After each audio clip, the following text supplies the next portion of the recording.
आप लोगों ने ये कहना था जो उस वक्त कहा जा रहा था।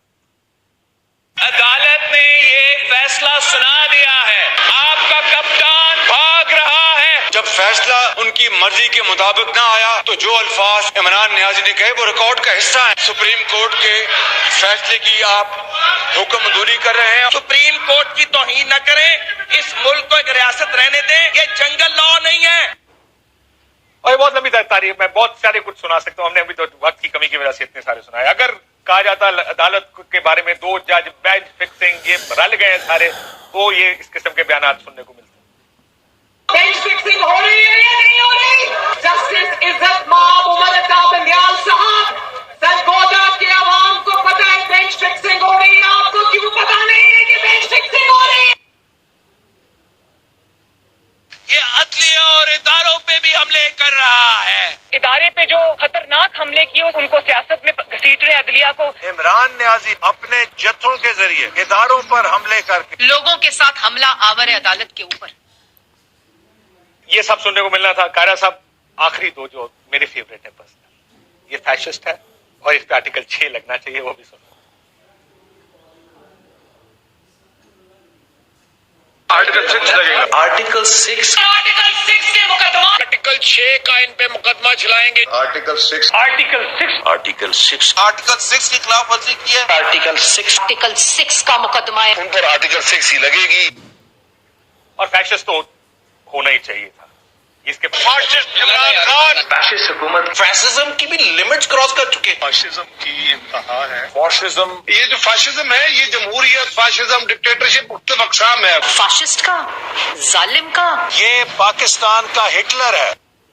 अस्सलाम वालेकुम नाज़रीन, आपने ये जो सुनी इनकी गुफ्तगू नाज़रीन, ये पहले इमरान खान को ये कह रहे थे सारे, तो अब इनके लिए कौन से अल्फाज जो हैं वो इस्तेमाल किए जाएं ये आप ही बताएं नाज़रीन। तो काफ़ी ख़तरनाक बयानात इन लोगों ने दिए थे पहले इमरान खान के ख़िलाफ़, और इन्होंने जो है वो पूरी अपनी तरफ से कोशिश की थी कि इमरान खान के ऊपर बड़े बड़े इल्ज़ाम लगा दिए जाएं।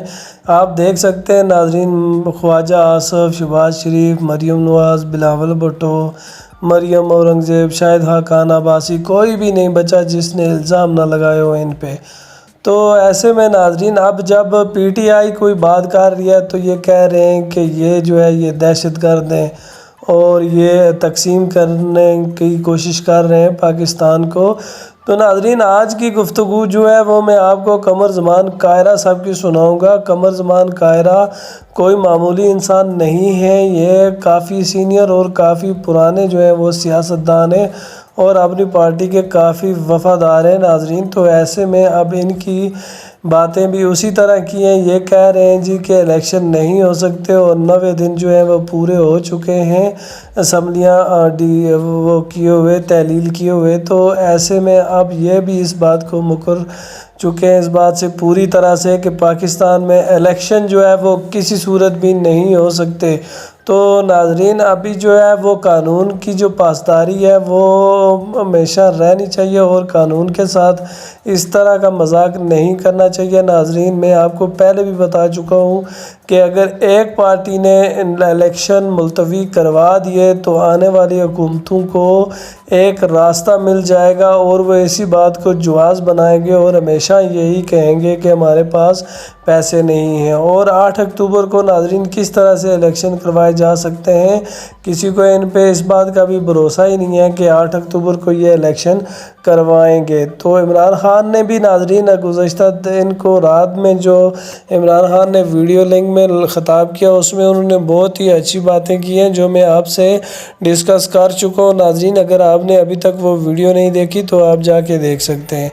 तो ऐसे में इनका जो ख़यालात है नाज़रीन वो यही है कि इलेक्शन किसी भी तरह से मुलतवी कर दिए जाए और इलेक्शन की डेट जो है वो आगे कर दी जाए। लेकिन इमरान खान ने इनसे पूछा है कि आपके पास क्या रोड मैप है, या फिर आप मुझे बताएं कि पाकिस्तान के हक़ में ये चीज़ किस तरह से बेहतर है।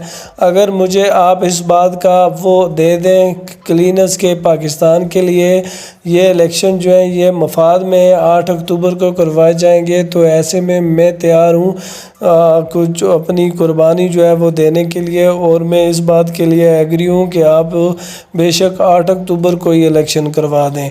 तो नाज़रीन, जितने भी हमारे कानूनदान हैं वो यही कह रहे हैं कि कोई भी सूरत नहीं है इलेक्शन में जाने के सिवा। तो इसमें नाज़रीन एक बात की क्लैरिटी मैं आपसे और करता जाऊं कि जो जजेस हजरात थे वो साथ बैठे थे, तो ऐसी सूरत हाल में जो 2 जजेस थे उन्होंने इससे वो अलग हो गए थे इस बेंच से, उसके बाद फिर 2 जज जो है वो फिर अलग हो गए, तो इस तरह से जो है 4 जज अलग हो गए, 3 बच गए थे।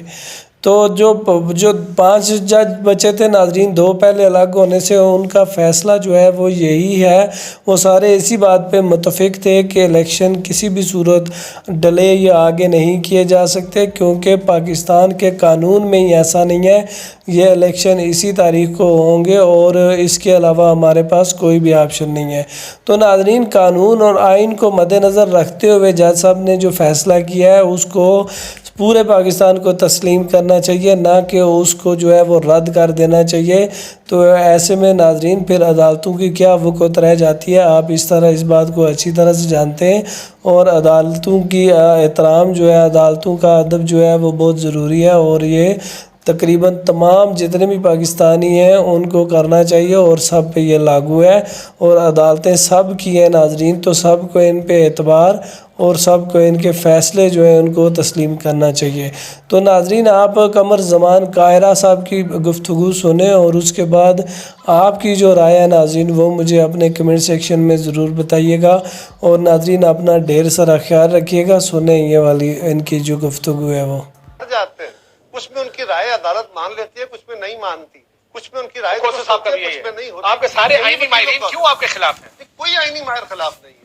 जो हमारी बात करते हैं वो असल में आपकी नजर में आईनी माहिर नहीं है। आपकी बात कौन करता है? यार, इस मुल्क के अंदर जो लॉ मिनिस्टर है वो भी आईनी माहिर है, वो भी बड़ा सीनियर वकील है। उसने कहा कि आर्टिकल 90 से आगे जा सकते हैं, तो वो क्या कर रहे हैं? अच्छा, ये शुक्र है एक चीज की क्लैरिटी आ गई है कि वो आपके माहिर है, यानी ये हुकूमत आपकी है।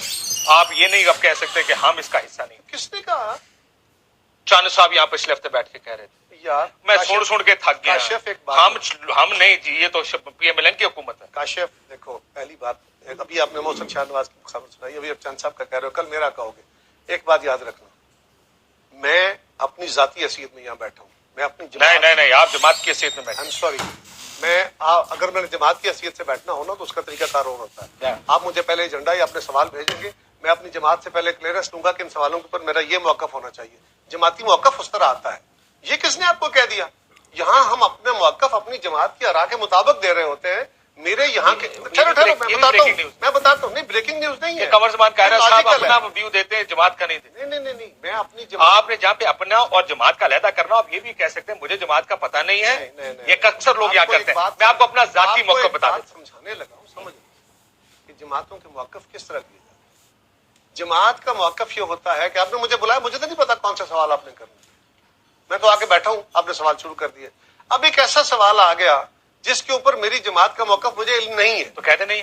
मैं आपको राय दूंगा। दूसरी बात काशिफ ये है कि मैं अपनी जमात के अमूमी मौक़िफ़ से वाकिफ होता हूँ, वो किसी हद तक मैं बयान कर देता हूँ, लेकिन ये लाजम नहीं है कि मेरी जमात यहाँ कहे हुए मेरे मौक़िफ़ पे खड़ी होगी।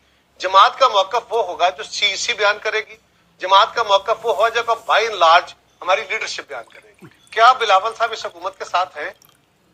क्या पीपल्स पार्टी, यही तो क्या के थक जाता हूँ भाई, क्या पीपल्स पार्टी के वज़रा इस हुकूमत का हिस्सा है? तो फिर वो जो आपकी हुकूमत की ये बताओ, बिलावल साहब ने कहा कि लार्जर बेंच ना बनाया तो मार्शल लॉ का खतरा है, मार्शल लॉ लग जाएगा। पाकिस्तान की एक हिस्ट्री है कि जब जब कंट्राडिक्शंस के नतीजे में डेडलॉक्स क्रिएट होते हैं तो डेडलॉक से फिर मर्जी के मुताबिक फैसले या मर्जी के मुताबिक रास्ते नहीं निकलते, उससे फिर चीजें डीरेल भी हो जाती है और ये होती रही। आपने आइन फैसला करना या आपने ये फैसला करना है हमने हमारी क्या मंशा है? मैं जरा बिलावल साहब वाली पहले बात मुकम्मल कर लूं। तो उन्होंने ये इस रंग में कहा है, इतनी स्पीड आपकी है, मेरी तो है नहीं, मैं जरा नालायक आदमी कमजोर हूँ। सवाल यह है कि बिलावल साहब ने जो कहा है उसका तनाजुर ये है, उन्होंने कोई ऐसे हवा में बात नहीं की, और ये बात यकीनन है कि डेडलॉक्स होंगे तो फिर क्या होगा। मैं तो इसलिए कहता हूँ ना, डेमोक्रेसी डायलॉग से चलती है। हाँ, आइन के मुताबिक अमल होना चाहिए। आप फरमाइए, मैं तो कब आइन से जो सूरत हाल इवॉल्व हुई है उससे पहले हम तो कह रहे थे कि आप इस फैसले को लार्जर बेंच में ले जाएं, क्योंकि इस फैसले में एक 7 रुकनी बेंच का फैसला है, एक 5 रुकनी बेंच का फैसला है, एक 3 रुकनी बेंच का फैसला आएगा, तो ये तजादात का मजमूआ बन जाएगा। आप कह रहे हैं 9 को आप बेंच नहीं मानते? 9 का भी है, उसको बेंच नहीं मानते। 9 का भी मानते। हम तो नहीं कहा था ना को 7 कर दे उसको, फिर 7 से हमने 5 7 हुआ नहीं था, 7 हुआ था, कभी भी नहीं हुआ। चलो 5 हुआ था, चलो 5 ही सही। 4 वैसे एकदम नहीं उठे थे, पहले 2 ही अलग हुए थे। 2 4 पहले 2 अलग हुए थे, 2 जो उसके बाद अलग हुए। चले गए। मेरी गुजारिश सुने, पहले 2 गए थे, पहले मेरी सुन लो। मैं तो आपको अच्छा, पहले मेरी फैसले से सुन बता लो, देता वो कॉन्स्टिट्यूशन ऑफ बेंच, अब वो भी तत्परित कर देता हूँ, वो सेकंड कॉन्स्टिट्यूशन है। मैं आपको ये भी बताता हूँ कि बेंच वो बना सेकंड कॉन्स्टिट्यूशन है। ओ भाई, ओ सुन लो जी। और पहले कौन कौन गए उठे बेंच से? 9 मेंबर बेंच में से पहले 2 कौन? ये फैसला है सर, मैं आपको फैसला पढ़ के छोड़ो यार, मैं क्या पूछ रहा हूँ। The matter is referred to honourable chief justice for the reconstitution of the bench, और 9 के साइन मौजूद हैं, 4 निकल गए, 5 रह गए। मैंने अर्ज किया 30 के पहले 2 बंदे। अगली चीज, ये फैसला पहले इस तरह नहीं है, इस तरह नहीं। अब आप तुमने मुझे चैलेंज किया, आप मेरी बात सुनो। बिल्कुल सर, ये अब तूने मुझे मेजॉरिटी 3-2, अब मसला majority 3-2, signed by justice Mandokhail, signed by justice Mansoor Ali. Kashif Ali, Kashif 7 कहां है सर? मुझे 7 बताए ना। इस जिद में आ गए हो कि तूने मुझे शिकस्त Facts. नहीं, मैं अब Fact. तू मेरी कांड लानी है, मैं तेरी लानी, उन्हें ही मुकाबला होता है ना, तेरा मेरा तो लाने आ, चलो इंज कर लेने नहीं कांड लाने हो, तू मेरी लानी है, मैं तगड़ा हो और हौसला कर। गल है काशिफ, 2 जजेस पहले उठे और उन पे एतराज उठा कि जी आप इस बेंच का हिस्सा ना बने। उसके बाद 2 जजेस ने कहा, और उनको चीफ साहब ने कहा कि आप इस जज से उठ जाए, इस बेंच से उठ जाए। उनको चीफ ने उठाया। यस, ये बात दुरुस्त है। एंड में पढ़ के पढ़ो क्या करते हैं सर, फैक्ट्स अपने ठीक रखे ना। 2 जजेस ने कहा कि हम इस चीज पे अपना, उन्होंने कहा we leave it to the judgment of the chief justice के वो हमें रखना चाहते हैं, ऐसे ही ना। और उन्होंने कहा तो चीफ ने कहा कि चले आप, और फिर ऑर्डर ऑफ द चीफ ने कहा कि उठ जाए। तो मैं यही कह रहा हूँ, 7 जजेस ने, मैं यही कह रहा हूँ, 7 जजेस ने ऑर्डर ऑफ द कोर्ट में कहा कि हम ये मामला रेफर कर रहे हैं चीफ जस्टिस ऑफ पाकिस्तान को कि वो नया बेंच बना। पहले 2 बंदे उठे, उसके बाद ये पहले दिन की 2 बंदों ने कहा, 2 बंदों ने कहा कि जी हम चीफ पे छोड़ते हैं। सर 2 उठे, 9 के 9 है सर। वो यार 9 ही बैठे थे, 4 उठ गए, 5 रह गए। 4 नहीं उठे, पहले 2 उठे फिर 2 उठे, ऐसे ही है। चेक कर लीजिएगा सर। मैं जो कह रहा हूँ मैं दुरुस्त कह रहा हूँ। मैं भी जो कह रहा हूँ, मैं तो कागज से खा रहा हूँ, आप कागज नहीं मान रहे। में आ गया सर ये कागज है, तू जिद में आ पढ़ लें। तू जिद में पढ़ लें। मैंने पढ़ा है यार, नहीं पढ़ा सर। तेरे प्रोग्राम में आके बैठता बंदे को पता होता है। अच्छा या तूने कपड़े उतारने हमारे देखिए, मैं तो कागज खा रहा हूँ, आप कागज पढ़े बगैर के। एनीवे चलिए छोड़े इस चीज को, छोड़े। इस वक्त इलेक्शन नहीं होंगे, आपको लगता है? काशिफ ये जो हीट है, चल छोड़ उसको, मैं एक छोटा सा, मुझे 1 मिनट दो। ये माहौल है ना, ये डिपेक्ट कर रहा है खास ब्रदर्स टेम्परेचर के, ये याद रखिए ब्रदर्स के अंदर। हाँ आपको ब्रदर्स आते सार आपने मुझे कहा तुम उसके साथ हो, वो उसके साथ हो, which is the polarization that exists in the society. I'm endorsing what you're trying to say. ऐसे ही, और सिर्फ पोलराइजेशन नहीं है, इस वक्त इतना हिजान पैदा हो गया है कि हम इस हिजान में ना अकल की बात सुनना चाहते हैं ना करना चाहते हैं। जो मेरे बायस में है, जो मेरे ख्वाहिश में है, मैं उसकी बातें दबा रहा हूँ, जो तेरी ख्वाहिश है तो अपनी बातें दबा रहा है, और हम दोनों एक दूसरे की अकल की बात और 2+2 की बात सुनने को भी तैयार नहीं थे।